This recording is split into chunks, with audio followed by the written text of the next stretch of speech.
By the end of this video, you will have 3 wide receiver sleepers who are being drafted outside the top 50 receivers on Sleeper, Yahoo, ESPN, CBS, and NFL Fantasy. Each one of these 3 receivers can be drafted in the 13th round or later in every single one of these platforms. Please remember to like and subscribe. Let's get into it. The first wide receiver is Josh Downs of the Indianapolis Colts. So on Sleeper, he's being drafted as a wide receiver 62 at the 1401. On Yahoo, he's being drafted as a wide receiver 62 at the 1504. In ESPN, he's being drafted as a wide receiver 69. In CBS, he's being drafted as a wide receiver 71. And on NFL Fantasy, he's being drafted as the wide receiver 69. So Josh Downs is 5'9", 171. He is the prototypical slot receiver in today's day and age. And he just turned 23 years old. When we look at his athleticism, his 4.48 40-yard dash is in the 73rd percentile. Now, because he's 5'9", 171, that only gives him a 13th percentile speed score, but his 131 burst scores in the 89th percentile, his 10.9 agility scores in the 87th percentile, and his 10.06 catch radius is in the 62nd percentile. His 2023 season was a tale of two halves. In the first half of the season, he was really starting to heat up. Then in week 9, he injured his knee and really wasn't the same player after that. He's had an entire offseason to recover, so I don't think that's going to hurt him long term. Now, he does have a high ankle sprain. The timetable at the time of injury was 4 to 6 weeks, so that puts him on track to either play in week 1 or at worst in week 3. So even if he's sidelined until week 3, he's being drafted outside the wide receiver 60 in each one of these platforms. And even if he misses 2 games, I think he should well outperform his wide receiver 62 or worse ADP. Now, while his targets in each game were relatively inconsistent, before his knee injury suffered in week 9, he had an 8-target, 9-target, and 12-target game. And then when he came back from that knee injury, he did have a 13-target game as well. Now, the Colts did draft A.D. Mitchell. I think A.D. Mitchell is going to more so hurt Alec Pierce and relegate him to the sideline. He's going to be their vertical X in this offense. Michael Pittman's still going to be the Z, and that leaves Josh Downs for the slot. So the way I would treat Josh Downs this season is looking at the opponent's slot cornerback and in a given week. Shane Steichen's really smart, and I think that when they face poor slot cornerbacks, he's going to want to scheme Josh Downs a little bit more than in weeks in which he faces a tougher slot cornerback. And because you're taking him outside the top 60 wide receivers, you should be able to sit him and just plug and play when needed.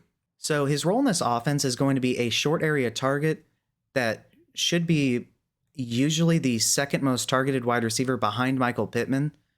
And he's going to be Anthony Richardson's security blanket. And now, if Anthony Richardson does get hurt, Joe Flacco is going to be the quarterback. And he looked pretty good with the Browns this past season. And he's not going to be any threat to run, so they'll likely pass just a little bit more. And if they do, that's only going to help Josh Downs. When we look at his contested catch rate, he finished 10th in the entire NFL with a 58.3%. Very, very good hands. Very dependable on third downs. When we look at his total route win rate, his 52.7% was good for 18th in the NFL. That's really good. And his 47.2 win rate versus a man coverage specifically was also good for 10th in the NFL. This guy is a very, very talented wide receiver who, if he was just a little bit bigger, could play other positions, but he is going to be relegated to the slot. So overall, I think he's going to be a little bit matchup dependent, but I do think that he's going to outperform his either 62 to 71 ADP, depending on which platform you're using this season. So the second wide receiver is Dontayvion Wicks of the Green Bay Packers. He's everybody's favorite candidate, yet he is at best being drafted as a wide receiver 52, and at worst as a wide receiver 68. I think this is a great value. He's 6'1", 212, and he's still only 23.1 years old. And out of all of the wide receivers in this offense, he has the most positional versatility because he can play X, Y, or Z.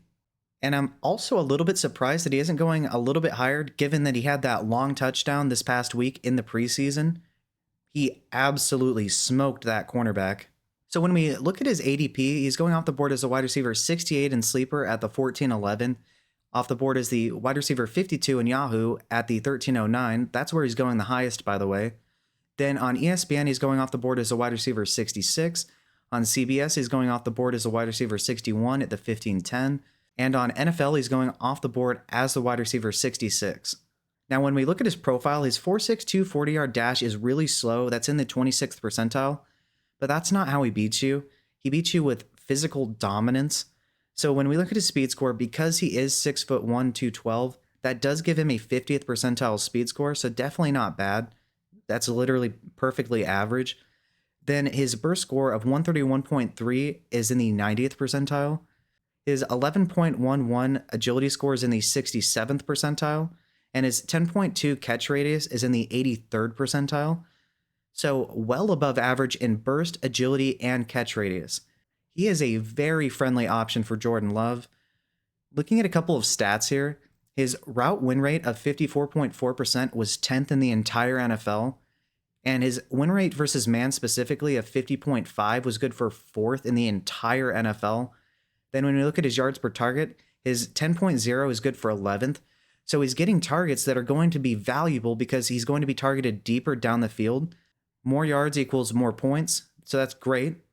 Then when we look at his fantasy points per route run, his 0.43 were good for 30th in the entire NFL. His fantasy points per target of 2.06 was good for 18th. Then when we look at his yards per route run, his 2.07 was good for 24th in the NFL, and his formation adjusted yards per route run of 1.67 was also good for 30th. So he is relatively high to elite in each one of these metrics and is being drafted outside of the top 50 wide receivers. When we think about this offense, it's a Shanahan-style offense run by Coach LaFleur.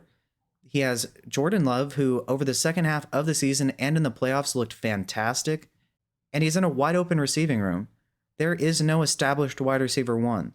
I project the starting lineup is going to be something like Jaden Reed generally in the slot. They're probably going to have Christian Watson at Z, and they're probably going to throw Wicks or Romeo Doubs at the X. I do think it's going to be somewhat of a rotational basis, but the thing that Wicks has over every other one of these wide receivers is that he can play in any position. So I think this guy has the upside to finish way higher than the wide receiver 52 to 66 in each one of these platforms.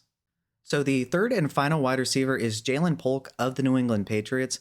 So he's 6'1", 203, and is 22.3 years old. He was drafted at the top of the second round. So when we look at his ADP, he's going off the board as the wide receiver 64 in Sleeper at the 1406, the wide receiver 63 in Yahoo at the 1506, the wide receiver 69 in ESPN at the 1903, the wide receiver 65 in CBS at the 1604, and as the wide receiver 72 on NFL.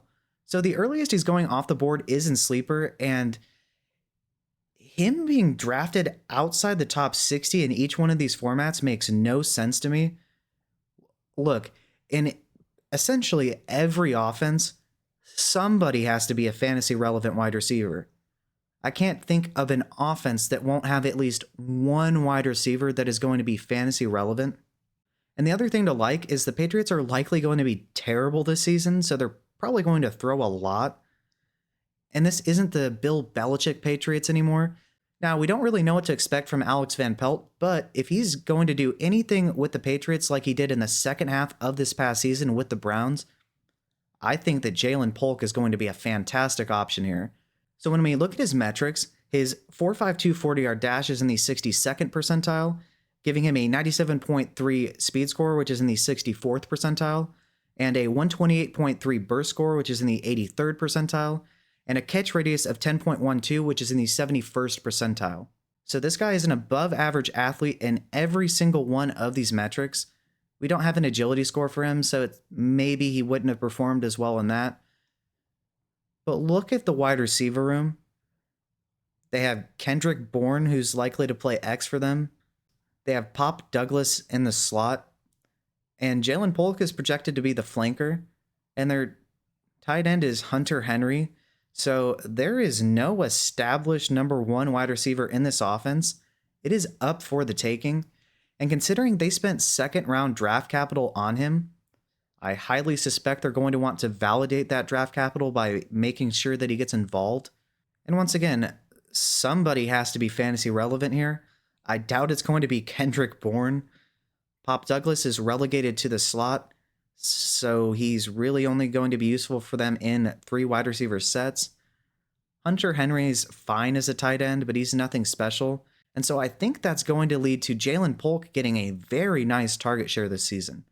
When we look at his collegiate career, he only had 28 receptions for 264 yards in his freshman season. Then he dealt with injuries in his sophomore year and only had 5 for 114. Then in his junior year, he did have 41 receptions for 694 yards and 6 touchdowns. That's pretty good because he was the wide receiver 3 in this offense behind Jalen McMillan at that point. But then when Jalen McMillan got hurt this season, Jalen Polk really stepped it up. He had 69 catches for 1,159 yards and 9 touchdowns this season. If Rome Odunze wasn't there, and Rome Odunze is a very good wide receiver, he would have performed even better this season, but that is still fantastic. And if he wouldn't have gotten hurt in his sophomore season, I do suspect that he would have been able to be an early declare and had relatively high draft capital, especially considering the 23 draft was very barren at the wide receiver position. Once again, looking at this depth chart, somebody is going to be a fantasy relevant wide receiver here. I don't think it's Kendrick Bourne at this stage of his career. Pop Douglas is presumably only going to be on the field in 3 wide receiver sets, and that leaves Jalen Polk at flanker. I suspect they're going to want to validate their decision by making sure that he's involved. And with this wide open wide receiver room, I think he's going to be the one that takes advantage of it the most. Out of all 3 of these wide receivers, I would be the most shocked if he doesn't well outperform his ADP in every single one of these platforms this season. So there you have it. Those are 3 wide receivers that I highly suspect are going to well outperform their ADP for you in 2024. Each one of these wide receivers is being drafted outside the top 50 in each one of these platforms, and I think you should take advantage of this discrepancy in ADP in every single one of these platforms. In the video above, I detail out why in Sleeper Redraft, Josh Allen is a very poor value in the second round, and give you 2 quarterbacks that are going to be much better values who should finish relatively close to him in points per game. Then in the other video, I detail out why Sam Laporta and Travis Kelce going in the early 3rd round are terrible values, and tight ends that you can get in the 4th and 5th round that are going to perform very similarly or potentially even outperform them. Please remember to like and subscribe. Thank you and have a good day.